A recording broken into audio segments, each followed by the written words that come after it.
Langkah kelima Arga terhenti, bukan karena lelah, tapi karena hening.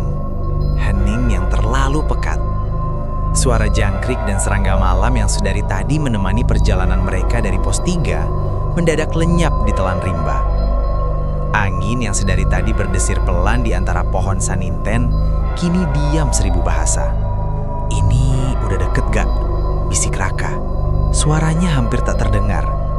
Nafasnya memburu, bukan semata karena udara yang tipis, tapi lebih karena hawa dingin yang anehnya menusuk hingga ke sumsum.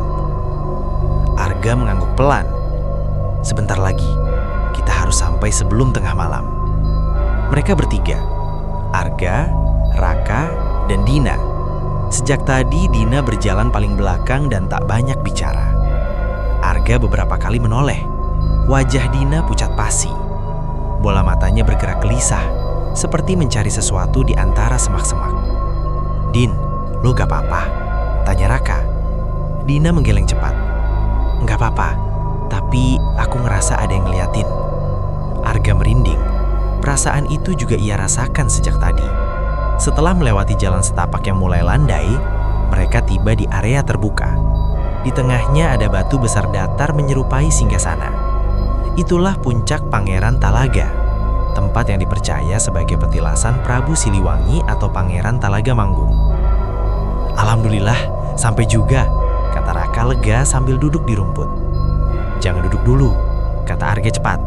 "Itu pamali sebelum izin." Arga membaca doa untuk meminta izin kepada penjaga tempat itu. Setelah selesai, ia menoleh. Raka sedang menyiapkan kompor. Namun Dina tidak terlihat. "Din," panggil Arga. Dari balik semak dekat batu besar, Dina muncul. Cara jalannya aneh, seperti diseret sesuatu yang tak terlihat. Dina berjalan menuju batu singgasana. "Din, jangan!" teriak Raka. Namun Dina seperti tidak mendengar. Ia melepas carriernya, lalu duduk bersila tepat di atas batu singgasana. Arga dan Raka hanya bisa terpaku melihatnya. Tubuh Dina mulai bergetar. Lalu terdengar tawa. Tawa itu melengking dan parau, bukan suara Dina. Kepala Dina menoleh dengan gerakan tidak wajar. Matanya putih semua. "Kalian berani datang ke tempatku?" Suara itu keluar dari mulut Dina. Makhluk itu berbicara melalui tubuh Dina. "Kalian pikir kalian boleh seenaknya datang ke sini?" Arga mencoba tenang. "Kami datang dengan niat baik." Namun makhluk itu berteriak marah. "Kalian injak tanahku, kalian buang sampah." Angin tiba-tiba bertiup kencang dan udara menjadi sangat dingin. Raka tiba-tiba berteriak, "Arga, di bawah batu itu banyak sampah." Arga melihat ke sela akar pohon di sisi batu. Ada banyak bungkus mie instan dan snack. Dengan tangan gemetar, Arga mengumpulkan semua sampah sambil meminta maaf. "Saya minta maaf, Eyang. Saya akan bawa turun semua ini." Tiba-tiba tubuh Dina jatuh ke tanah. Dina akhirnya sadar.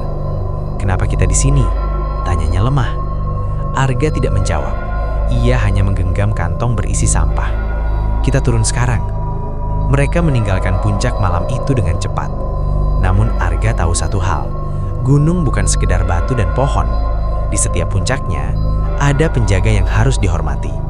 Dan malam itu, mereka mendapat pelajaran langsung dari pangeran di singgasananya.